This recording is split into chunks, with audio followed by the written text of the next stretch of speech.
जय हिंद दोस्तों, स्वागत है आज के लेक्चर नंबर 77 में। आज दोस्तों 77 लेक्चर है आपकी UPC civil service IAS exam 2027 का। दोस्तों आज सिर्फ 77 लेक्चर नहीं है, बल्कि आपको पता होना चाहिए कि आज 77 डे भी है, यानी कि 77वां दिन भी है जब हम लेक्चर ले रहे हैं। तो दोस्तों हिंदुस्तान के रिकॉर्ड में पहली बार ऐसा हो रहा है, जो समझ रहे हो। तो और दोस्तों मैं आपको बता दूं कि हिस्ट्री और ज्योग्राफी हमारी अल्टरनेटिव डे पे चल रही है। सिविल सर्विस एग्जाम 2027 का ये बैच चल रहा है। आज दोस्तों हम कल के लेक्चर में मैं आपको बता दूं कि जब 77 लेक्चर आप देख रहे हैं तो इससे पहले कि आप लेक्चर देख के आएँ। अदरवाइज अगर आपकी खोपड़ी में कुछ पल्ले नहीं पड़ता है तो इसमें मेरी जिम्मेदारी कुछ भी नहीं है। तो चलिए दोस्तों, कल हमने लेक्चर में बात की थी, मैं हिल्स की बात कर रहा था, पहाड़ियों की बात कर रहा था, और डीकेन प्लेट्यू की बात कर रहा था, और डीकेन प्लेट्यू पे मैंने कहानी को छोड़ दिया था, ठीक है। और चलिए तो दोस्तों डीकेन प्लेट्यू की अगर बात की जाए तो दोस्तों ये डीकेन ट्रैप्स हैं। इससे पहले मैं आपको बार बार कह रहा हूँ कि आप पिछले लेक्चर देख के आए तो आपको थोड़ी सी कहानी कनेक्ट हो कि कहाँ पे बात चल रही थी, ठीक है। दोस्तों ये डीकेन ट्रैप्स हैं, आपने कई बार सुना होगा, यही है, ठीक है। और ये दोस्तों डीकेन प्लेट्यू है। अब आखिर डीकेन प्लेट्यू होता क्या है, तो दोस्तों अगर मैं आपको सिंपल सा दिखाऊं तो ये जो आप देख रहे हो ना, ये एक सेकेंड, ये जो नीचे दोस्तों आप ग्रीन कलर देख रहे हो ना, ग्रीन नहीं है, ये अलग टाइप का कलर है, ठीक है। कौन सा कलर है मुझे नहीं पता, ठीक है। तो ये दोस्तों जो नीचे देख रहे हो यही जो है महाराष्ट्र तरफ जो आप देख रहे हो, यही है डीकेन प्लेट्यू, ठीक है। तो चलिए देखते हैं डीकेन प्लेट्यू की दोस्तों खास बात क्या होती है। दोस्तों ये जो महाराष्ट्र प्लेट्यू आप देख रहे हो ना, नीचे महाराष्ट्र और ये तेलंगाना, ये इसमें क्या होता है, डीकेन प्लेट्यू एक बड़ा हिस्सा है, उसमें जो है बहुत सारे माइनर प्लेट्यू आते हैं, ठीक है। तो डीकेन प्लेट्यू की अब हम विशेषताएं देखेंगे कि डीकेन प्लेट्यू में आखिर आता क्या है।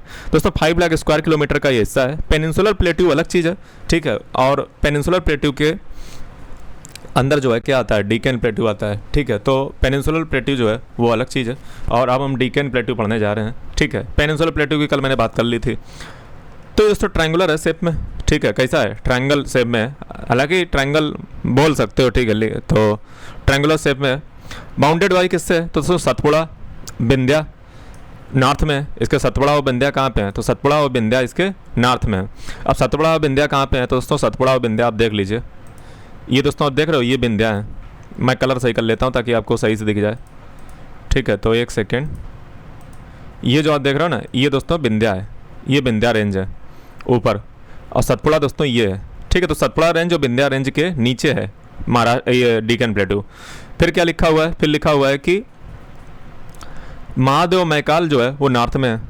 महादेव नहीं, जो सतपुड़ा और बिंद है ये नॉर्थ वेस्ट में, सतपुड़ा और बिंद नॉर्थ वेस्ट में। देखो ये कभी डायरेक्शन नहीं पूछी जाएगी, बस मोटा मोटी भले तुमसे पूछ दें, अगर तुम्हें बेसिक आइडिया है तो तुम आराम से जवाब दे दोगे। कभी डायरेक्शन पे इतना ज़्यादा ध्यान मत देना, बस ये देख लेना बेसिकली है कहाँ पे, ऊपर है कि नीचे है, इतना तो कम से कम मोटा मोटा पता ही हो। महादेव मैकाल जो है नॉर्थ में है, महादेव मैकाल नॉर्थ में है, तो यहाँ पे महादेव मैकाल देख लीजिए, ठीक है। तो मैं इसको थोड़ा सा और जूम कर देता हूँ। कल मैंने शायद दिखाया भी था महादेव मैकाल को, है ना, कल दिखाया था मैंने। ये दोस्तों अगर आप देखोगे थोड़ा सा ध्यान से, ये जो देख रहे हो ये दोस्तों मैकाल रेंज है, ये मैकाल रेंज है, ठीक है। ये पूरी मैकाल रेंज है। महादेव हिल कहाँ है, दोस्तों ये महादेव है, ठीक है। तो ये दोस्तों मैकाल और महादेव हो गई। मैकाल वो जो तिरछे वाली है ना, वो मैकाल है राइट में, और जो राइट से इधर है लेफ्ट साइड, ये दोस्तों महादेव हिल है, ठीक है।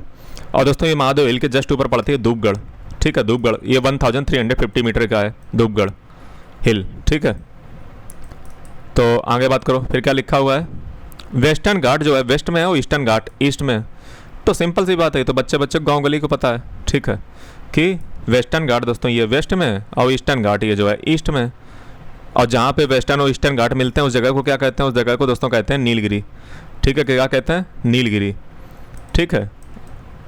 बायोस्फीयर रिजर्व तो पढ़ाया था, याद आया कुछ, नील, बात समझा भाई। एलिवेशन डीकेन प्लेट्यू की बात की जाए तो 600 मीटर लगभग एलिवेशन है, और ये 1000 मीटर तक जाता है साउथ में, और नॉर्थ में जो है 500 मीटर तक जाता है, यानी साउथ में जो है और ज़्यादा डीपली मतलब ऊंचा है, ठीक है। और नॉर्थ में जो है थोड़ा सा ऊंचाई इसकी कम हो जाती है। स्लोप इसकी अगर बात की जाए तो ये वेस्ट से ईस्ट की ओर है। आपको पता है कि वेस्टर्न घाट थोड़ा सा ऊंचे हैं और ईस्टर्न घाट नीचे हैं। यूपीएससी 2026 का ये क्वेश्चन भी है, अगर आप देखोगे जाकर के, इसी से रिलेटेड क्वेश्चन है। रिवर जो है इसको सब डिवाइड करती हैं प्लेट्यू को, बहुत सारे स्मॉलर प्लेट्यू भी यहाँ पे हैं। जैसे सबसे पहले बात कर लो, देखो डीकेन प्लेट्यू में देखो मैंने क्या बताया, एक था पेनिनसुलर प्लेट्यू जो एक बड़ा हिस्सा है, ठीक है। उसी में अगर बात किया जाए तो ये डीकेन प्लेट्यू भी आ रहा है, और इस डीकेन प्लेट्यू में दोस्तों आपका आ रहा है महाराष्ट्र प्लेट्यू। तो महाराष्ट्र प्लेट्यू अगर बात की जाए दोस्तों पेनिनसुलर प्लेटू एक बड़ा हिस्सा था, उसी के अंदर डीकन प्लेटू, और डीकन प्लेटू के अंदर भी बहुत सारे फर्दर डिवाइडेशन है। जैसे आप देखिए ना, ये जो डीकन प्लेटू जो आप देख रहे हो, इसमें यह महाराष्ट्र नहीं आ रहा है, ये देखो महाराष्ट्र आ रहा है, महाराष्ट्र आ रहा है, कुछ तेलंगाना आ रहा है, कुछ कर्नाटक आ रहा है, ठीक है। तो ये तीनों डीकन प्लेटू में आ रहे हैं। तो देखिए डीकन प्लेटू की विशेषता, नहीं महाराष्ट्र प्लेटू की, तो महाराष्ट्र प्लेटू महाराष्ट्र में पड़ता है, ठीक है। नॉर्थन पार्ट है डीकन प्लेटू का। आप देख सकते हो कि सबसे नॉर्थ में कौन पड़ रहा है, सबसे नॉर्थ में महाराष्ट्र प्लेटू तो पड़ रहा है ना, ये देखो महाराष्ट्र प्लेटू नॉर्थ में पड़ रहा है, ठीक है। और ये दोस्तों बसाल्टिक रॉक का बना हुआ है, लावा ओरिजिन जो हुआ होगा ना उसी से बना हुआ है। और एरिया अगर बात की जाए, मोस्ट ऑफ द जो डीकन ट्रैप्स हैं इसी में मिलते हैं, ठीक है। Deccan traps most of the यहीं पे मिलते हैं।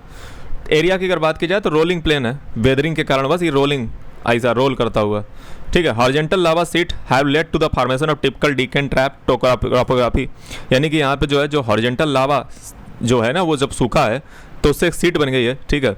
और यहाँ पे दोस्तों टिपिकल टाइप की जो है डीकन ट्रैप टोपोग्राफी मिलती है, ठीक है।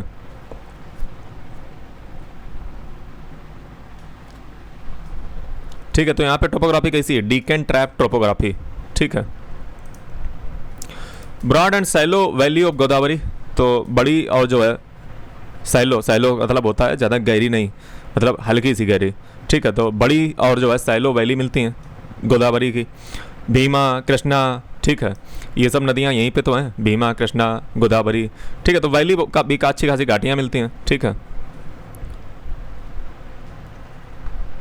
कुछ जो है एकदम स्टीप हैं और कुछ जो है मतलब सैलो भी हैं, ठीक है। मतलब स्टीप का मतलब एकदम ढलान, मतलब एकदम वैसी, जैसे आपने देखा होगा छत्रपति शिवाजी महाराज जी की अगर आप देखोगे बहुत सारे जो किले हैं महाराष्ट्र में अक्सर जो मैं आपको मिलती हैं, ठीक है, एकदम स्टीप साइडेड हिल मिलती हैं, एकदम स्टीप मतलब एकदम चढ़ी। कभी आप जो है देखिएगा जो किले हैं ना उनको देखिएगा महाराष्ट्र के, तो कुछ स्टीप साइडेड है, कुछ सैलो भी है, ठीक है। इंटायर एरिया अगर बात की जाए तो ब्लैक कॉटन का जो है उसको रेगूर कहा जाता है। आपको पता है कि महाराष्ट्र में जब मैंने सॉइल पढ़ाया था बताया था कि महाराष्ट्र में ब्लैक कॉटन के लिए सॉइल पाई जाती है जिसको रेगूर कहते हैं, काली मिट्टी। कर्नाटक प्लेट्यू की अगर बात करोगे तो इसको हम मैसूर प्लेट्यू भी कहते हैं। ये जो है साउथ महाराष्ट्र प्लेट्यू के साउथ में पड़ता है, ये है कर्नाटक प्लेट्यू साउथ में, ठीक है। और कर्नाटक प्लेट्यू की अगर बात करोगे तो ये रोलिंग प्लेट्यू के तरीके से है, इसकी एलिवेशन 600 से लेकर के 900 मीटर तक है, ठीक है। और हाईली डाइसेक्टेड हो जाता है, ठीक है। देखिए जो वेस्टर्न रिवर निकलती है ना, जो राइज करती हैं वेस्टर्न घाट से रिवर, तो उनसे जो है ये प्लेट्यू सीधी सी बात है डाइसेक्ट हो जाएगा, भागों में बढ़ जाएगा। रिवर निकलेंगे तो बांट तो देगा ना। जनरल ट्रेंड जो हिल का अगर बात की जाए तो हिल जो है पैरेलल है वेस्टर्न घाट के, ठीक है, ज़्यादातर पैरेलल ही हैं। हाईएस्ट पीक अगर इसकी बात की जाए वेस्टर्न कर्नाटक प्लेट्यू की, वो दोस्तों हाईएस्ट पीक है यहाँ पे, उसका नाम क्या है, मुलानगिरी। मुलानगिरी ये कहाँ पे है, इसको बाबा बुदान हिल्स, ये चिकमंगलूर डिस्ट्रिक्ट में पड़ती है, चिकमंगलूर। क्या नाम इसका था मैं आपको दिखा, बाबा बुदान हिल में पड़ती है और इसका नाम है मुलानगिरी। ये सबसे हाईएस्ट पीक है 1913 मीटर, ठीक है, मुलानगिरी। तो मुलानगिरी जो है यहीं पड़ती है। ये आप देख लीजिए, जैसे मैं आपको प्लेटू की नदियाँ दिखा देता हूँ, एक सेकेंड, ठीक है। देखिए नदियाँ, देखिए नदियाँ, ये जैसे अगर आप देखोगे, ठीक है, ये जैसे मान लो ताप्ती है, ठीक है, ये देखो क्या है, ये ताप्ती है। और ये ताप्ती जो है ऐसे यूं जा करके इधर जा करके, ये देखो पूर्णा, ठीक है, ये देखो गिरना, ठीक है, ये जो है पूर्णा, ये जो है दुधना, और फिर ये जो है गोदावरी, ये श्री सागर डैम, गोदावरी, और फिर ये गोदावरी आगे जा रही है इंद्रवती, ठीक है। और फिर ये गोदावरी इंद्रवती इसमें मिल रही है, ये गोदावरी नीचे जाती है फिर यहाँ पे गिर जाती जा करके। फिर ये जो है पेन गंगा, ठीक है, ये पेन गंगा, ये वर्धा, ये सब नदियाँ बता रहा हूँ, ये जो है बन जाती है प्राणहिता। और ये वाई गंगा, ठीक है। फिर उसके बाद नीचे से बात करो तो जो है ये मंजीरा, ये जो है इसमें मिलती जा करके है। फिर ये भीमा जा रही है, उज्जैनी रिजर्वायर, भीमा किस में मिलती जाकर, फिर मिलती जाकर के कृष्णा नदी में। और कृष्णा और गोदावरी के बीच में डेल्टा बनता है, नागार्जुन सागर डैम कृष्णा नदी पे, ठीक है। फिर उसके बाद इसमें घटप्रभा मिलती है कृष्णा में, घटप्रभा, ठीक है। और उसके बाद जो है तुंगभद्रा भी जो है इसी में मिलती जा करके, विजयनगर एम्पायर सुना। फिर उसके बाद जो है ये आपकी वेदवतिनी, ठीक है, ये इसमें मिल रही है। ये जो है हालांकि शरावती का कोई तात्पर्य ही नहीं, बाकी ये पेन्नेर रिवर है, रिवर वाले में बताएंगे, अभी तो फिलहाल इसे समझ लो कि हाँ रिवर कुल मिला के यहाँ पे है, बस इतनी बात समझ में आनी चाहिए कि रिवर है। और हाँ मेन चीज़ जो अभी मैंने आपको बताई, ठीक है, तो ये तो नदियाँ मैंने दिखाई बहुत सारी, ठीक है। और एक सेकेंड, ठीक है, ये सारी मैंने आपको नदियाँ को दर्शन कराए हैं। मैं मिटा देता हूँ। अब यहाँ पे देखो मैं क्या तुम्हें बता रहा था, मैं बता रहा था मुलानगिरी, ठीक है। तो मुलानगिरी जो है ये है, ये देख रहे हो बालक, मुल्यानगिरी, ठीक है, ये है मुल्यानगिरी, ठीक है। इसी के साथ बात हो रही होगी, यहाँ पे मुलानगिरी लिखा है लेकिन मुल्यानगिरी वो वही मान लीजिए, ठीक है। तो हाईएस्ट जो है यहाँ की पीक यही है 1913 मीटर की, ठीक है, ये मुलायनगिरी है, ठीक है, कर्नाटक प्लेट्यू में पड़ती है। उसके बाद दोस्तों अगर बात करोगे तो प्लेट्यू जो है डिवाइड है दो पार्ट में, एक तो मलनाद कहते हैं, एक को मैदान कहते हैं। मलनाद जो है कन्नड़, मलनाद का कन्नड़ में मतलब होता है कि हिल कंट्री, यानी कि जो पहाड़ियों का देश है ना, उसको हम कन्नड़ में, कन्नड़ आपको पता है कर्नाटक की लैंग्वेज है। होयसाला सुना है, होयसाला हिस्ट्री में मैंने पढ़ाया है, हिस्ट्री के लेक्चर भी कंटिन्यू इसी पे चल रहे हैं, आप हिस्ट्री के लेक्चर जो है एंजॉय करते चलें तो आपको कुछ भी छूटेगा नहीं। अल्टीमेटली मेरा पर्पज यही है कि आपका यूपीएससी का डेप्थ में सिलेबस पूरा पूरा कवर होना चाहिए, ऐसा नहीं कुछ भी छूट जाए। तो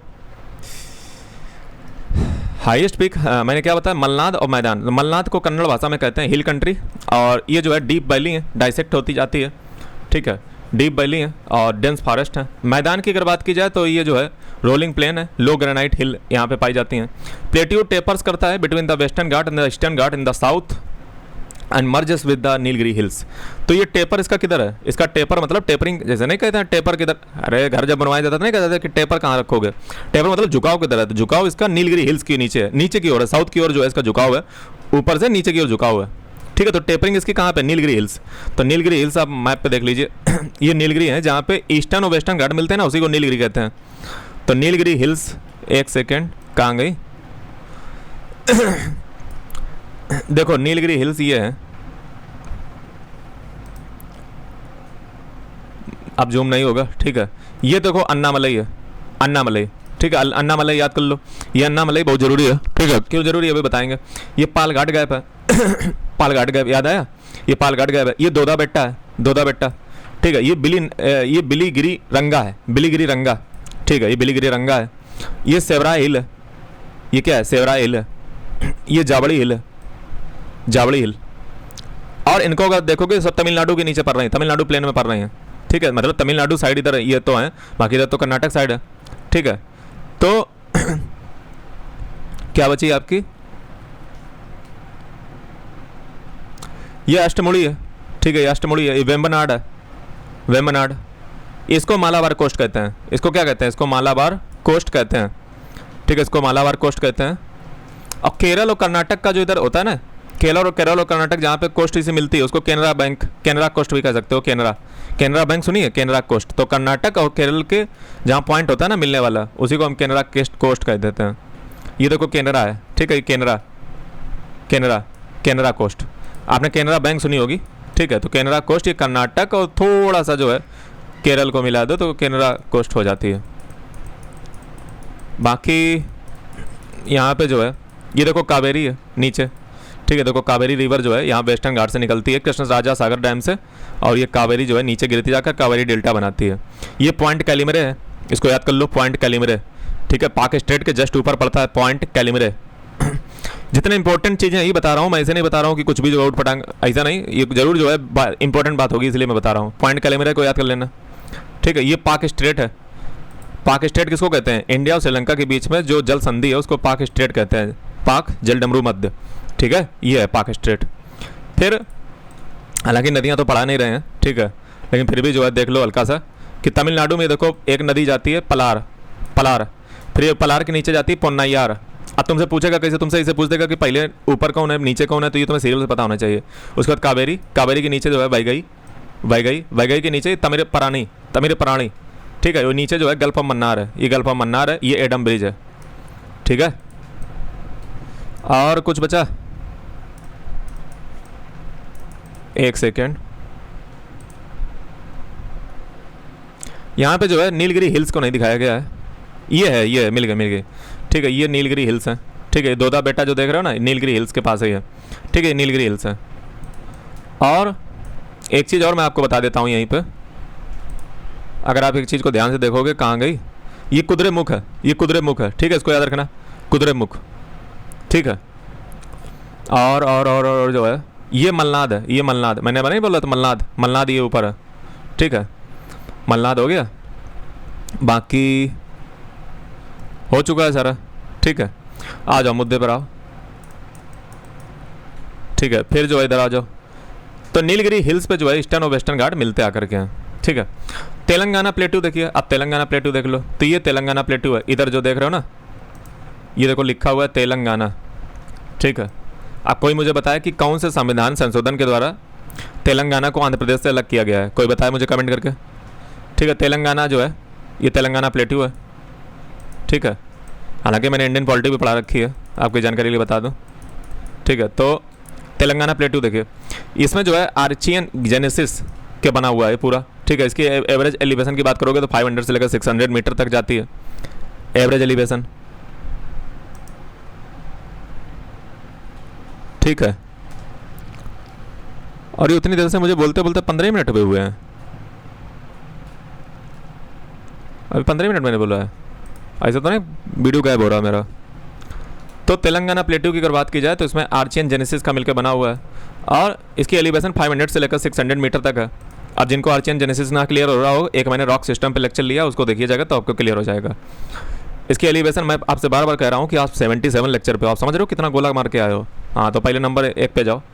साउथर्न पार्ट दोस्तों इसका जो है हाइयर है नॉर्थर्न काउंटर पार्ट के, ठीक है। इसका साउथर्न पॉइंट पार्ट जो है वो हाई है, किसका, तेलंगाना प्लेटू का साउथर्न वाला।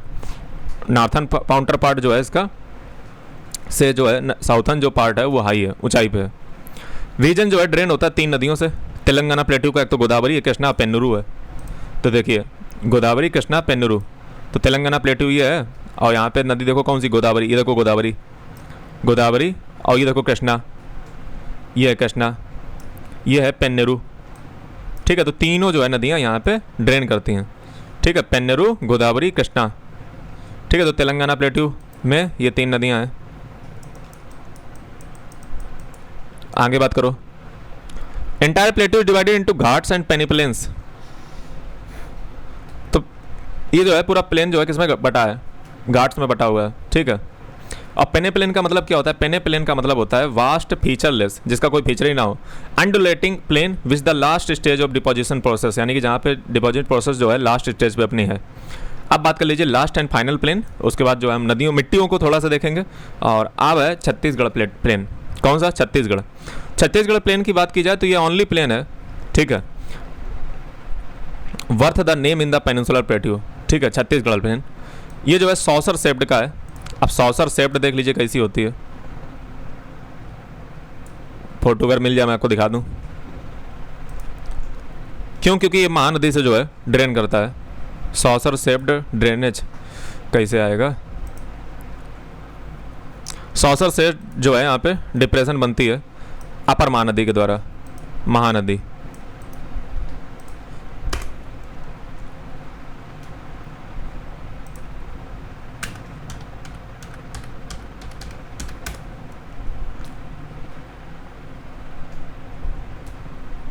चलो जो है इसको फिलहाल मिल नहीं रहा है। सॉसर शेप्ड जो है इसकी डिप्रेशन बनती है, ड्रेन्ड होता है किससे, अपर महानदी से। होल बेसिन जो है ये मैकाल रेंज और उड़ीसा हिल्स में है। जो पूरा का पूरा बेसिन है वो कहाँ पे है, मैकाल रेंज और उड़ीसा हिल में। देखो ये है मैकाल रेंज, कहाँ गई, ये मैकाल रेंज है, ठीक है, और ये उड़ीसा हिल है, ये देख रहे हो कहाँ गई।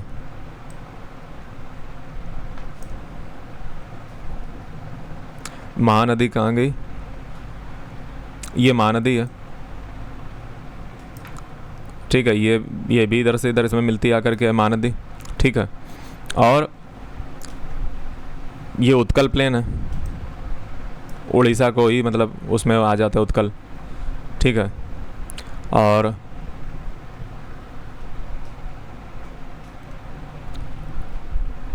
ठीक है, तो इसमें कौन से दो आते हैं, मैकाल रेंज आती है, उड़ीसा हिल्स आती हैं, उड़ीसा की पहाड़ियाँ। रीजन जो है अगर बात की जाए तो पहले ये हैतवंशी राजपूतों के द्वारा जो है रूल किया जाता था, ठीक है। और इनके 36 किले थे, इसीलिए इसको 36 कहते हैं। 36 दरअसल हिंदी में जो है 36 कहते हैं। 36 का मतलब होता है 36, ठीक है। तो हैतवंशी राजपूत यहाँ से रूल करते थे, तो उन्होंने उनके 36 यहाँ पे किले थे, 36, इसलिए इसको छत्तीसगढ़ कहते हैं। बेसिन अगर बात की जाए तो यहाँ पे जो है हॉरिजॉन्टल बेड है लाइमस्टोन और सेल्स के। जनरल एलिवेशन की बात करोगे तो 250 मीटर ईस्ट में है और 330 मीटर वेस्ट में है, यानी कि वेस्ट ऊंचा है और ईस्ट जो है नीचा है। सिंपल सी बात, ऐसे लॉजिक कनेक्ट करो कि वेस्टर्न घाट ऊंचे हैं तो ईस्टर्न घाट नीचे होंगे, बात खत्म, ठीक है। तो तुम्हारा ये कॉन्सेप्ट हो गया। अब आ जाओ दोस्तों थोड़ा सा मिट्टी पे, समझ रहे हो? दुनिया जैसे कहती है वो माटी का खिलौना, जो मिल गया मिट्टी, ना मिला सोना है। आ जाओ अब दोस्तों थोड़ा सा मिट्टी पे नज़र डालते हैं। ये अगर आप देखोगे तो ये हमारे पास सॉइल का होराइजन है, देख रहे हो? तो सॉइल का दोस्तों होराइजन जो है कुछ इसी प्रकार से होता है। इसमें अगर आप देखोगे तो इसको कई पार्ट में बांटा गया। जैसे सबसे नीचे वाला होता है जैसे आपसे मान लो यही पूछ दे कि कौन सा होराइजन मिट्टी का नहीं होता है, ABCD EF G H ऐसे करके दे दे, तो इन नाम तो कम से कम याद ही रखो कि RBC तो रेड ब्लड सेल, ठीक है। बाकी जो है OAE, इसको कैसे याद करोगे? तो इसको याद कर लो, इसे OA, ठीक है, OA से याद कर लो, मैंने कहा जाता है OA, तो OAE, ठीक है। तो सबसे जो नीचे वाली होती है इसको कहते हैं बेड रॉक। ये अनवेदर्ड पायरेंट रॉक होती है जिसमें कोई वेदरिंग नहीं होती। देखो मिट्टी किससे आती है? मिट्टी आती है जब चट्टानें वेदर करती हैं, उसका जो निकलता है ना वही जो है उसी से मिट्टी बनती है। तो अनवेदर्ड पायरेंट रॉक को जो है बेड रॉक कहते हैं, सबसे नीचे वाली। फिर उसके ऊपर होती है पायरेंट रॉक, ठीक है, पार्सली वेदर्ड होती है, मतलब हल्की सी वेदर्ड होती है, ज़्यादा नहीं। फिर सी के ऊपर आती है B, सब सॉइल। इसमें जो है मिनरल डिपॉजिट होते हैं, मेटल सॉल्ट वगैरह इसमें सब डिपॉजिट होते हैं। फिर B के ऊपर आता है E, एलुविएटेड लेयर, ये जो है लीच्ड होती है, लीचिंग हो जाती है इसकी, मिनरल्स की, ऑर्गेनिक मैटर की। ए के ऊपर आता है टॉप सॉइल, यहाँ पे जो है मिनरल्स होते हैं ह्यूमस के साथ। ह्यूमस कौन होता है? तो जैसे एनिमल्स और जानवर वगैरह जो मर जाते हैं, ठीक है, उनसे जो मटेरियल जो बनता है उसको ह्यूमस कहते हैं, या पेड़ पौधे या जानवर वगैरह मर जाने से वो जो इंपॉर्टेंट मटेरियल होता है। सबसे ऊपर जो है ह्यूमस होता है, यानी कि ऑर्गेनिक लेयर होती है, ठीक है, ह्यूमस।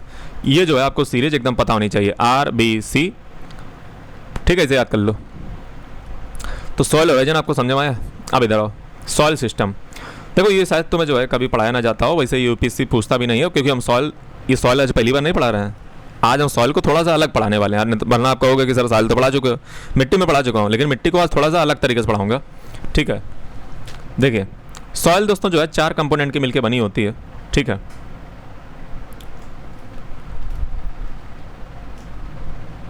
एक तो होती है पैरेंट मटेरियल, ठीक है। पैरेंट मटेरियल में क्या होते हैं? इनऑर्गेनिक या मिनरल फ्रैक्शन होते हैं। पैरेंट मटेरियल में क्या होते हैं? पैरेंट मटेरियल में जैसे ये देखो पैरेंट मटेरियल है, ठीक है। ये जो सी होराइजन जो आप देख रहे हो ना, कहाँ गया? ये जो सी होराइजन देख रहे हो, सी होराइजन, यही जो है पैरेंट मटेरियल है, ठीक है। ये पार्सली वेदर्ड रॉक होती है, ठीक है। तो इसमें होते क्या है पैरेंट मटेरियल में? या तो इनऑर्गेनिक होंगे, इनऑर्गेनिक मतलब जो ऑर्गेनिक नहीं है, और या मिनरल फ्रैक्शन होंगी, मतलब छोटे छोटे उसके भिन्न होंगे, अंश होंगे मिनरल के। फिर दूसरा जो है मिट्टी मिलकर बनती है ऑर्गेनिक मटेरियल से। मिट्टी किससे मिलकर बनती है? ऑर्गेनिक, यानी कि ह्यूमस से। थर्ड में एयर, और चौथा वाटर। तो ये दोस्तों 4 कंपोनेंट जो है किसी भी मिट्टी को बनाते हैं, ये बात आपको पता होनी चाहिए। अच्छी मिट्टी कौन होती है? अच्छी मिट्टी वही होती है जिसका pH जो है वो 7 हो। जैसे अगर जो है आपको टेस्टिंग अपनी मिट्टी की करानी है तो उसका pH लेवल, जैसे सोरेंसन ने जो है pH लेवल जो होता है उसका आविष्कार किया था, क्लास 10th में आपने पढ़ा होगा। तो किसी भी मिट्टी जो है, मिट्टी सबसे अच्छी कौन सी होती है? जो जिसका pH कितना हो? 7 हो, ना एसिडिक हो ज़्यादा, ना ज़्यादा जो है बेसिक हो। तो पैरेंट मटेरियल की अगर बात की जाए तो ये जो है वो मटेरियल है जिससे सॉइल जो है डेवलप होती है। पैरेंट मटेरियल कौन होता है? पैरेंट मटेरियल वो मटेरियल होता है जिससे सॉइल डेवलप होती है। ये जो नीचे देख रहे हो पैरेंट रॉक, जिससे सॉइल डेवलप होती है, ये जैसे पैरेंट मटेरियल है, ठीक है। इसमें होराइजन आता है, सी होराइजन आता है, ठीक है, सी होराइजन इसी में आता है पैरेंट मटेरियल, इसी से मिट्टी बनती है, ठीक है। आइदर वेदर्ड बेड रॉक या transported deposit laid down by agents of denudation. Water, wind और ग्रेविटी के इन्फ्लुएंस में आकर के जो है ये एजेंट क्या कर देते हैं? डिनोटेशन कर देते हैं, ठीक है। और ये जो वेदर्ड बेड रॉक होती है, ठीक है, ये ट्रांसपोर्ट हो जाती है, डिपॉजिट जो इसके होते हैं आ जाते हैं, ठीक है। तो ये पैरेंट मटेरियल जो है इसी से जो है मिट्टी डेवलप होती है, जो नीचे का पैरेंट मटेरियल होता है। ह्यूमस क्या होता है? ह्यूमस जो है इंड प्रोडक्ट है, ठीक है। इसमें डेड जो है ऑर्गेनिक मटेरियल होते हैं, ठीक है। स्ट्रक्चर लेस होता है, डार्क ब्राउन होता है या ब्लैक अमॉर्फस होता है मटेरियल। ये जो है सॉइल के जो है सॉइल सरफेस के नीचे पाया जाता है ह्यूमस, ठीक है। Humus of ordinary rock soil is black. Ordinary अगर सॉइल है यानी कि साधारण सॉइल है तो उसका ह्यूमस कैसा होगा? ब्लैक। ठीक है, तो ये आप देख रहे हो ह्यूमस ऑर्गेनिक लेयर।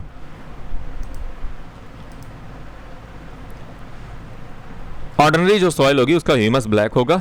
ठीक है, और ये रिस्पॉन्सिबल होता है सॉइल को डार्क करने के लिए। समझ रहे हो? इंपॉर्टेंट रोल प्ले करता है फर्टिलिटी में। सॉइल की फर्टिलिटी इसी से इंपॉर्टेंट होती है, ह्यूमस से। सॉइल ओराइजन मैंने आपको बता ही दिया, 5 प्रकार के होते हैं सॉइल के ओराइजन। ठीक है,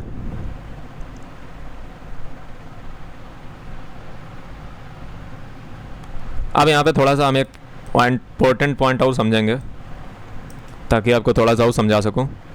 देखो बेटा, ये नीचे जो बेडरॉक देख रहे हो ना, बेडरॉक, बेडरॉक को देखो, ये बेडरॉक देख रहे हो। अरे ये बी होराइजन, ये बी होराइजन जो देख रहे हो, बी रॉक, बी होराइजन कहाँ गया?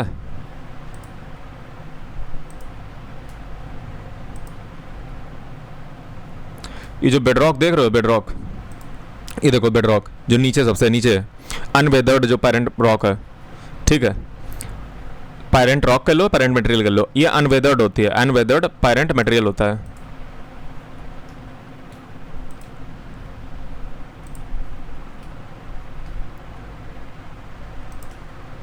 ठीक है, उसके बाद आता है ऊपर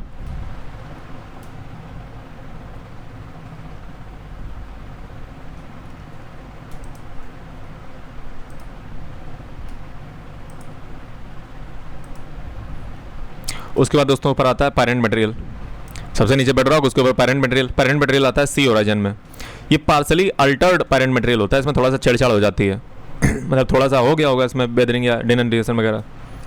फिर उसके ऊपर आता है सॉइल, सब सॉइल। सब सॉइल का बोले तो बी। ठीक है, ये बी वाला, इसमें डिपॉजिटेड मिनरल होते हैं और मेटल साल्ट होते हैं। इसमें क्या होता है? Accumulation of clay transported from above. ठीक है, जो ऊपर से क्ले आती है ना उसका ट्रांसपोर्ट होकर के इसी में आती है। ठीक है, एक्यूमुलेट इसी में होती है सब सॉइल में। उसके ऊपर आता है होराइजन। ये लाइट कलर मिनरल पार्टिकल होते हैं। ठीक है, लाइट कलर मिनरल पार्टिकल होते हैं। ये जोन ऑफ एलुबिएशन है एंड लीचिंग का। ठीक है, एलुबिएशन और लीचिंग इसी में होती है। लाइट कलर मिनरल पार्टिकल होते हैं इसमें। और उसके ऊपर आता है होराइजन। होराइजन बोले तो ए वाला, ए वाला, ए वाला, मिनरल विद ह्यूमस। तो इसमें क्या होता है? इसमें मिनरल मैटर होता है, मिक्स होता है इसमें ह्यूमस के साथ। सबसे ऊपर आता है ओ होराइजन, यानी कि ओराइजन, ओ होराइजन। ठीक है, यानी कि ऑर्गेनिक लेयर जिसमें ह्यूमस होता है। ठीक है, ये लूज एंड पार्सली जो है ऑर्गेनिक मैटर होते हैं। अब आ जाइए पेड़ान। पेड़ान क्या होता है? अब पेड़ान जो है, जैसे मान लो मिट्टी पे, हालांकि अब मिट्टी में रिसर्च नहीं करने जा रहे हो लेकिन फिर भी बेसिक बातें पता होनी चाहिए। पेड़ान क्या होता है कि स्मॉलेस्ट ये 3 डायमेंशनल यूनिट है किसी सॉइल की। ठीक है, अगर सॉइल का अगर आपको टाइप बताना है तो सबसे पहले अगर किसी, जैसे मान लो अगर आपको स्वाद चखना है कि भैया मिट्टी आपसे पूछ दी कि कौन सी मिट्टी है, तो क्या करोगे? मिट्टी का सैंपल लोगे ना, मिट्टी का एक कण लोगे ना, तो मिट्टी की वो सबसे स्मॉलेस्ट 3 डायमेंशनल यूनिट है सॉइल की। जब हम किसी को डिस्क्राइब करने चलते हैं कि टाइप क्या है सॉइल का, सबसे जो छोटी यूनिट होती है उसको हम पेड़ान कहते हैं। और उस सॉइल पार्टिकल की साइज के आधार पे क्ले को जो है बांटा जाता है मिट्टी को। जैसे एक होती फाइनेस्ट मिट्टी, इसकी जो साइज अगर जो है पार्टिकल की 0.002 mm यानी कि मिलीमीटर से जो है अगर कम है साइज, तो उसको हम फाइन कहते हैं कि अच्छी मिट्टी है, फाइन। सिल्ट इंटरमीडिएट का मतलब क्या होता है? जिसकी साइज जो है 0.002 से लेकर के 0.05 या 0.063 mm होती है, उसको हम सिल्ट इंटरमीडिएट क्ले सॉइल कहते हैं। सॉइल, ठीक है, पार्टिकल की कैटेगरी में आता है। सैंड जो है वो होती है सैंड जिसके पार्टिकल का साइज 0.05 या 0.063 से लेकर के 2 mm के बीच का होता है। ठीक है, जब दोस्तों कोई भी जो है सॉइल का जब आप सैंपल लेते हो तो वो स्टिकी सा फील होता है, ग्रिटी सा फील होता है, सिल्की सा फील होता है। ठीक है, ये जो है आपको कैसे पता चलेगा? देखो, अगर फाइन होगी, फाइन मिट्टी होगी यानी कि 0.002 mm से कम का पार्टिकल का साइज होगा तो वो स्टिकी फील होगी। अगर जो है वो सिल्ट इंटरमीडिएट है तो वो ग्रिटी फील होगी। अगर जो है वो सैंड है तो वो सिल्की टाइप की फील होगी सिल्क के तरीके से। तो स्टैंडर्ड यूनिट जो है मेजरमेंट की सॉइल पार्टिकल की वो मिलीमीटर होती है, बट स्मॉलर यूनिट जो है माइक्रोन भी हो सकती है। 1 माइक्रोन इज इक्वल टू क्या होता है? 10⁻⁻6 मीटर माइक्रोन होता है क्या? सही बोला? सही बोला, 1 एंगस्ट्रॉम बराबर होता है 10⁻⁻10 मीटर, ये क्लास 9 में पढ़ाया जाता है। सॉइल स्ट्रक्चर क्या होता है? सॉइल स्ट्रक्चर को जो है अरेंजमेंट जो सॉइल पार्टिकल की होती है, ठीक है, कि सैंड, सिल्ट, क्ले और ह्यूमस जो है, ये सब जो है टुगेदर एक साथ जो है पेड्स को कैसे जो है जोड़ते हैं, इसी को सॉइल स्ट्रक्चर कहते हैं। समझ रहे हो? तो स्ट्रक्चर जो है can partially modify the effect of soil texture, यानी कि जिस हिसाब में, जिस रेशियो में ये सारी चीज़ें किसी मिट्टी में होती हैं, जैसे सैंड, सिल्ट, क्ले, ह्यूमस, इसका रेशियो कैसा है मिट्टी में, उस हिसाब से सॉइल का टेक्सचर जो है डिटरमाइन होता है। ठीक है। और जो एक पार्टिकल होता है ना मिट्टी का, छोटा सा पार्टिकल, 3 डायमेंशनल यूनिट, उसको हम पेड कहते हैं, पेड। ठीक है, ठीक है। अब देखिए सॉइल जो है, सॉइल का टेक्सचर ट्रायंगल जो है, ये आपको बहुत इंपॉर्टेंट है समझना। सॉइल का टेक्सचर ट्रायंगल कैसे? देखो ये दोस्तों सॉइल का टेक्सचर ट्रायंगल है। कैसे सर?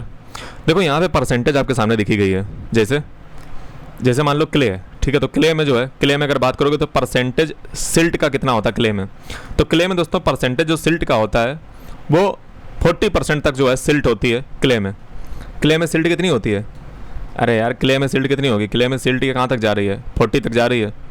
ठीक है, तो क्ले में जो है परसेंट क्ले का कितना होता है? नहीं, सॉइल में जो क्ले टाइप की जो सॉइल है, इसमें क्ले का परसेंटेज कितना होता है? तो इसमें दोस्तों परसेंटेज होता है 60 से लेकर के 100% तक जो है इसमें क्ले होती है। यानी क्ले की जो मिट्टी होती है उसका टेक्सचर जो है, टेक्सचर की अगर बात की जाए तो उसका टेक्सचर जो है वो किससे मिलके बनता है? वो सैंड से मिलके बनता है, क्ले से मिलके बनता है, सिल्ट से मिलके बनता है। यानी कि इनका जिस हिसाब से परसेंटेज होता है उस हिसाब से इनका जो है टेक्सचर बनता है। जैसे आप देखो ना कलर बदल रहा है, क्ले का कलर देखो कैसा है, क्ले लूमी का कलर देखो कैसा है, ये जैसे क्ले लूम है इसका कलर देखो कैसा है।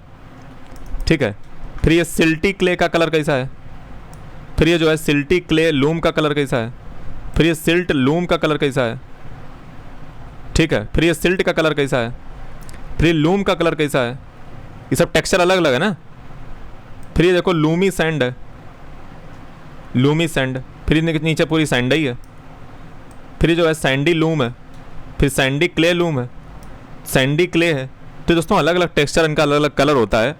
Depends upon how much percentage sand, clay and silt particles are present in a soil. ठीक है, तो इनका टेक्सचर जो है, यानी कि जो इनका रंग है मिट्टी की अलग अलग होती है, वो इनपी पे डिपेंड करती है। ये जो ट्रायंगल मैंने आपके सामने दिखाया है बहुत ही इंपॉर्टेंट है। हालांकि आपसे कभी नहीं पूछा जाएगा कि कितना टेक्सचर कितना होता है, बस इतना समझ लो कि ये टेक्सचर जो है किसी मिट्टी का, यानी कि शकल, जो बनावट, जो रंग रूप वगैरह जो है, ये डिपेंड करता है सॉइल के, सिल्ट पे, सैंड पे, क्ले पे। ठीक है बा, आगे बात कर लीजिए सॉइल की फर्टिलिटी। सॉइल की फर्टिलिटी क्या होती है? तो ये किसी भी सॉइल की जो है एसेंशियल जो न्यूट्रिएंट होते हैं, एक कैपेसिटी होती है किसी भी सॉइल की सप्लाई करने की, एसेंशियल न्यूट्रिएंट कि कितने जो है nutrient, water, suitable physical condition जो है प्लांट ग्रोथ के लिए चाहिए। समझ रहे हो? यानी कि किसी भी सॉइल की जो कैपेसिटी होती है सप्लाई करने की, एसेंशियल न्यूट्रिएंट्स, मतलब पहुंचा पा रही मिट्टी की, नहीं पहुंचा पा रही पेड़ को। समझ रहे हो? एडिक्वेट अमाउंट में पहुंचा पा रही है प्लांट को ग्रोथ करने के लिए, पता चला पहुंचा ही नहीं पा रही, तो सॉइल की फर्टिलिटी फिर बेकार है। मतलब सॉइल में मान लीजिए गुड़ तो है लेकिन वो पहुंचा ही नहीं पा रही ऊपर ही, तो बेकार है फिर मिट्टी। प्लांट की ग्रोथ अगर नहीं करवा पा रही तो बेकार है मिट्टी। अब मेजर सॉइल के टाइप देख लीजिए। तो ट्रेडिशनल क्लाइमेट क्लासिफिकेशन क्या है? Under the traditional climatic classification soil are grouped into zonal, intrazonal and azonal soils. यानी कि पारंपरिक तरीका यही है कि इनका 3 ग्रुप में इनको बांटा जाता है। ये ट्रेडिशनल तरीका है, पारंपरिक, पुराना। इसमें डोमिनेंस जो है क्लाइमेट की, पैरेंट मटेरियल की और जो है रिलीफ जो सॉइल में फीचर होते हैं उन पे जो है ज़्यादा डिपेंडेंट है। ये पुराना तरीका था सॉइल को क्लासीफाई करने का। जैसे एक जोनल सॉइल होती है, जोनल सॉइल, उसके बाद इंट्राजोनल सॉइल, उसके बाद अजोनल सॉइल। ये दोस्तों पुराना तरीका है। जैसे जोनल सॉइल की बात करो तो इसकी कैरेक्टरिस्टिक्स जो है डोमिनेट होती हैं क्लाइमेट और जो है वेजिटेशन से। ठीक है, इसमें इन्फ्लुएंस, इसका डोमिनेशन किसका ज़्यादा होता है? क्लाइमेट का और वेजिटेशन का। इसको हम कहते हैं जोनल सॉइल। ये सॉइल की अगर बात की जाए जहाँ पे ड्रेनेज फ्री होता है, समझ रहे हो? यहाँ पे क्या होता है? ड्रेनेज फ्री होता है और पैरेंट मटेरियल जो है नाइदर एक्सट्रीम टेक्सचर होता है नॉर केमिकल कंपोजिशन होती है। ठीक है, तो जोनल सॉइल की अगर हम बात करें तो soil whose characteristics are dominated by influence of climate and vegetation is known as zonal soil. These soils occur on gently undulating land where drainage is free and where the parent material is of neither extreme texture nor chemical composition. ठीक है, तो I hope आपको समझ आ गया होगा कि यहाँ पे जो है जो मेजर इन्फ्लुएंस रहता है वो क्लाइमेट और वेजिटेशन का रहता है, इसी को जोनल सॉइल कहते हैं। बाकी यहाँ पे ड्रेनेज जो है ज़्यादा होता नहीं है, फ्री होता है। पेरेंट मटेरियल की अगर बात की जाए तो वो जो है बहुत एक्सट्रीम में उसकी जो है टेक्सचर नहीं होता है और ना ही उसकी जो है केमिकल कंपोजिशन भी होती है ज़्यादा। अब इंट्राजोनल सॉइल की बात कर लो, तो इंट्राजोनल सॉइल की अगर आप बात करोगे तो ये जो है इन्फ्लुएंस इसमें सबसे ज़्यादा होता है, इसमें क्लाइमेट और वेजिटेशन का कम इन्फ्लुएंस होता है और लोकल फैक्टर का ज़्यादा होता है, जैसे इफेक्टिव ड्रेनेज कितना है, इवेपोरेशन एक्सेसिव अत्यधिक इवेपोरेशन होना चाहिए, या जो है पेरेंट मटेरियल, ठीक है, जैसे लाइमस्टोन है, क्या है, टराइन कैसी है, एज कैसी है, उम्र कितनी हो चुकी है, इसको इंट्राजोनल सॉइल कहते हैं। इसमें कम इन्फ्लुएंस होता है क्लाइमेट और वेजिटेशन का, इसे याद कर लो। क्लाइमेट और वेजिटेशन से याद रखो कि किसमें ज़्यादा होता है, तो ऊपर वाले में कम था, ज़्यादा था। जोनल और सॉइल में क्या था, क्लाइमेट और वेजिटेशन का ज़्यादा इन्फ्लुएंस था, इंट्राजोनल में क्लाइमेट और वेजिटेशन का इन्फ्लुएंस कम हो गया। अजोनल सॉइल कौन होती है, इसमें जो है सफिशिएंट जो है सॉइल फॉर्मिंग जो प्रोसेस होते हैं डेवलपमेंट करने के लिए, मैच्योर प्रोफाइल ये चेंज होते हैं फ्रॉम द पेरेंट मटेरियल, ठीक है, इसको हम अजोनल सॉइल कहते हैं। यानी कि इसमें जो है चेंजमेंट, जो मैच्योर प्रोफाइल जो बन रही है सॉइल की, जो डेवलपमेंट हो रहा है वो किससे हो रहा है, पेरेंट मटेरियल से, पेरेंट रॉक मटेरियल से, इसको अजोनल सॉइल कहते हैं। इसमें बी होराइजन नहीं होता है, ठीक है, क्योंकि ये जो है बहुत इमेच्योर होती है, ठीक है, यानी कि बहुत ही इमेच्योर। सीधी सी बात, अगर नीचे से अगर किसी का डेवलपमेंट हो रहा है, अगर किसी सॉइल का, मिट्टी का, मैंने क्या बताया, बेडरॉक से हो रहा है, तो अभी इमेच्योर है, नीचे से हो रहा है, मतलब बिल्कुल खपड़ी पे है, नीचे पे है, तो इमेच्योर है, यानी कि, ठीक है, तो इसको अजोनल सॉइल कहते हैं, इमेच्योर होता है। इसमें बी जो, क्या मैंने बोला, अजोनल सॉइल के पास बी होराइजन नहीं होता है क्योंकि ये मैच्योर है, नीचे बैठी हुई है। A horizon lies immediately above C horizon, ठीक है, इसमें ए होराइजन सी होराइजन के जस्ट ऊपर होता है, तो इसमें जो ए होराइजन होगा वो सी होराइजन के जस्ट ऊपर होता है, यानी कि यहाँ से डायरेक्टली आप कहाँ चलेगा, यहाँ पे चलेगा, समझ रहे हो, यानी कि यहाँ पे बीच में सब गोल कर दिया, तो होराइजन से सीधे सी होराइजन सीधे ए ऊपर पहुँच गया, ठीक है। एग्जाम्पल इनके बात की जाए तो सैंड ड्यून्स जैसे हो गए, ठीक है, रिसेंटली डिपॉजिटेड अगर कोई एल्यूवियम है, स्क्री है, ग्लेशियल मोराइन है, मरीन मड फ्लैट है, या वॉल्केनिक सॉइल है। अब सॉइल की टैक्सोनॉमी जो है अब हम देखेंगे अमेरिकन साइंटिस्ट के द्वारा जो बनाई गई है टैक्सोनॉमी, ठीक है, तो इसको जो है कौन निर्धारित करता है, यूनाइटेड स्टेट्स जियोलॉजिकल सर्वे के द्वारा इस सॉइल का एक ऑर्डर बनाया गया है, ये आपको जानना जरूरी है, ठीक है। हालांकि यूपीएससी कभी पूछेगा नहीं, लेकिन फिर भी जो है पढ़ लो, जब मिट्टी पढ़ा ही रहे हो, ठीक है, इसके बाद जो है लेक्चर समाप्त कर देंगे, ठीक है। तो देखिए ये दोस्तों यूएस के द्वारा जो है यूएस का एक यूनाइटेड स्टेट्स जियोलॉजिकल सर्वे है, ठीक है, ये वो ऑर्डर निर्धारित करता है क्रम, जैसे यूएसडीए का जो है सॉइल ऑर्डर है ये, ठीक है, और इन्होंने जो है सॉइल को कई मतलब जो है प्रकार से ऑर्डर इसका बना रखा है, जैसे alfisol, andisol, aridisol, entisol, gelisol, हो सकता है आपने जिंदगी में पढ़ा भी ना हो, स्टोसोल्स, इंसेप्टिसोल्स, मोलीसोल्स, ऑक्सीसोल्स, स्पोडोसोल्स, अल्टीसोल्स, वर्टिसोल्स, ठीक है। तो ये दोस्तों जो है अब इनके बारे में थोड़ा थोड़ा जान लेते हैं, क्विक रिवीजन। जो एल्फी सोल होती है मॉडरेटली लीच्ड सॉइल होती है, ठीक है, क्ले इनरिच इनका होराइजन होता है और रिलेटिवली फर्टाइल होती है, ठीक है, एल्फी सोल। फोटो भी दिखाते चले ना तो ज़्यादा मजा आएगी। एल्फी सोल,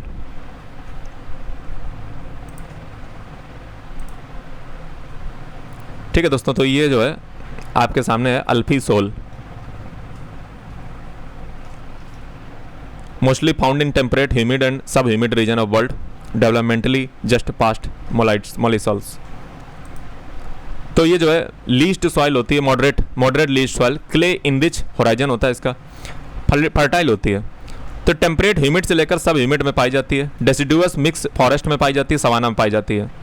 फिर आ जाओ एंडी सॉइल्स पे, एंडी सॉल,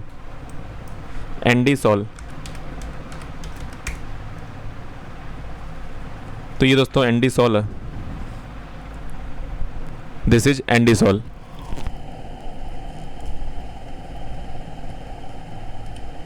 ठीक है, तो ये एंडी सॉल है, इसके बारे में जान लीजिए। ये वॉल्केनिक ऐश से मिलकर बनी होती है, पोरस होती है, छेद होते हैं, हाई वाटर होल्डिंग कैपेसिटी होती है, ऑफ्टन फर्टाइल होती है, वॉल्केनिक रीजन से बनी होती है एंडी सॉल। फिर है एरिडी सॉइल, जैसे कि नाम ही पता चल रहा होगा, एरिडी मतलब सूखी, एरिडी सॉइल। तो ये है दोस्तों एरिडी सॉइल, ठीक है, ये एरिड सूखा। तो ये जो है ड्राई सॉइल होती है, लिमिटेड लीचिंग इसमें होती है और इसमें साल्ट, कार्बोनेट, जिप्सम एक्यूमुलेट होते हैं। एरिड और सेमी एरिड जो डेजर्ट होते हैं उसमें मिलती है। फिर anti soil, ENTISOL, anti soil. अब देखिए एंटी सॉइल, ENTISOL, तो ये है एंटी सॉइल, ठीक है।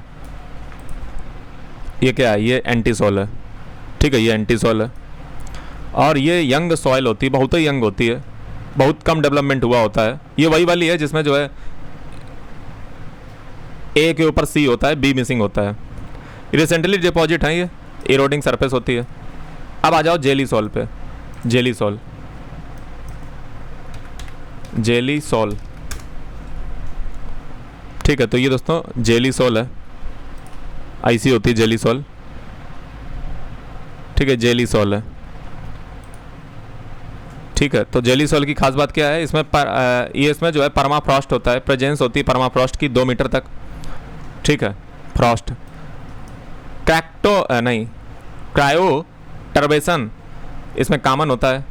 कायरो टर्बेशन का मतलब क्या होता है, churning of soil by freeze thaw action. Arctic और सबार्टिक में ये मिलती है, ठीक है, क्योंकि परमाफ्रॉस्ट सीधी बात, जहाँ फ्रॉस्ट आ गया तो आर्कटिक और सबार्टिक में मिलेगी जेली सॉइल। फिर है हिस्टोसॉल, किसकी बात कर रहे हैं, हिस्टोसॉल, हिस्टोसॉल, देखिए हिस्टोसॉल।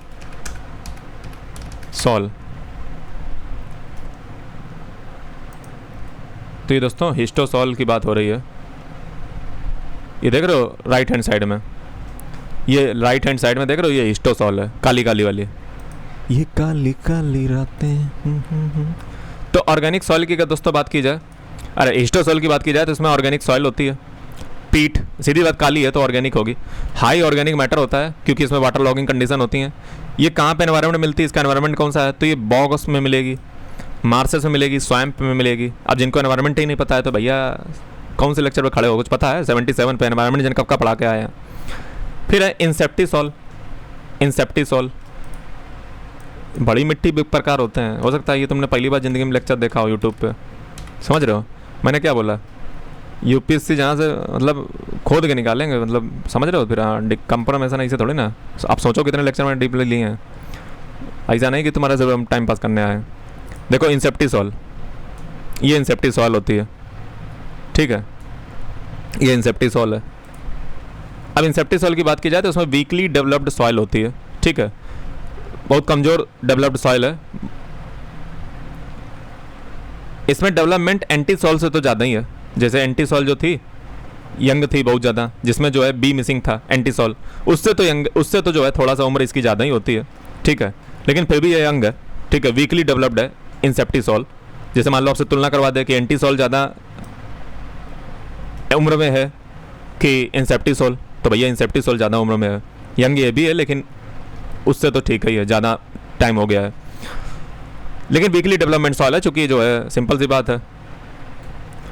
तो ये मैनी क्लाइमेट में पाई जाती है, बहुत सारे क्लाइमेट में पाई जाती है, ठीक है, और ये यंग लैंडस्केप में जो है ज़्यादातर मिलती है। अगला है दोस्तों मॉलीसॉल, मॉलीसॉल आप सोच रहे हो कहाँ पढ़ा रहे हो, मॉलीसॉल्स, ठीक है। तो ये जो है मॉलीसॉल होती है, ठीक है, आप देख सकते हो दिस इज मॉलीसॉल, ठीक है, ये है मॉलीसॉल। ज़्यादा नहीं, बस मोटा मोटा आइडिया होना चाहिए, बस इतना नहीं है। हालांकि पूछेगा वैसे भी नहीं, हम तो कद ना पूछे ज़िंदगी में। मॉलीसॉल की बात की थिक होती है, मोटी होती है, डार्क होती है, वेरी फर्टाइल ग्रासलैंड सॉइल होती है, चर्नोजियम इसमें पाया जाता है, टेम्परेट ग्रासलैंड और स्टेपी में पाई जाती है मॉलीसॉल।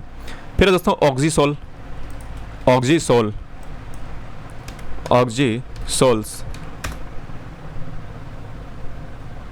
ये ऑक्सीसॉल है, समझ रहे, ये ऑक्सीसॉल है,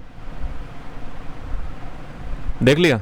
आ जाओ ऑक्सीसॉल की बात की जाए तो हाईली वेदर्ड होती है, रिच होती है आयरन और एल्यूमिनियम में, इसीलिए तो लाल है, ठीक है।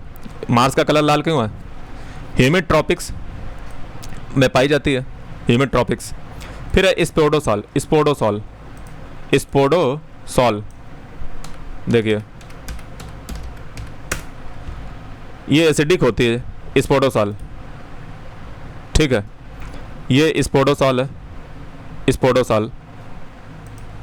ये जो है एसिडिक होती है, सैंडी सॉइल होती है, स्पोडिक होराइजन होता है इसका, यानी कि ऑर्गेनिक के साथ साथ इसमें आयरन एल्युमिनियम का भी एक्यूमुलेशन होता है। ये क्यूल ह्यूमिड कॉनिफर फॉरेस्ट में पाई जाती है स्पोडोसॉल, ठीक है। अगला है लास्ट, अगला है अल्टीसॉल, अल्टीसॉल,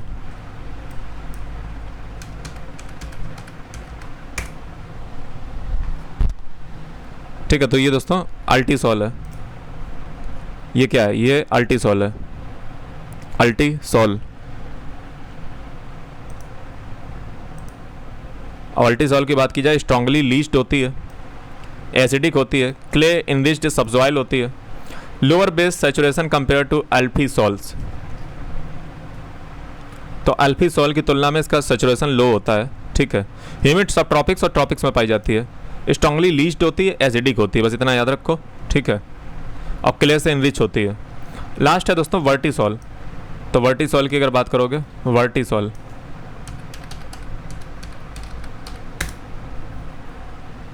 तो ये है वर्टिसॉल, ठीक है। दिस इज वर्टिसॉल, काली काली है। तो क्ले इसमें सॉइल ज़्यादा होती है, डीप क्रैक्स होते हैं, जब ये सूख जाती है डीप क्रैक्स हो जाते हैं। सीजनल वेट ड्राई जो ट्रॉपिक्स होती हैं उसमें पाई जाती है, सब ट्रॉपिक में पाई जाती है। तो यूएस की सॉइल टैक्सोनॉमी के हिसाब से थी सब चीज़ें, ठीक है। अब भारत का जो Indian council of agriculture research है वो कैसे जो है मिट्टी को बांटता है, तो वो दोस्तों यूएसडीए जो सॉइल टैक्सोनॉमी है ना, उसी के बेस पे भारत का जो आईसीएआर है सॉइल को क्लासीफाई उसी के बेस पे करता है, Indian council of agricultural research.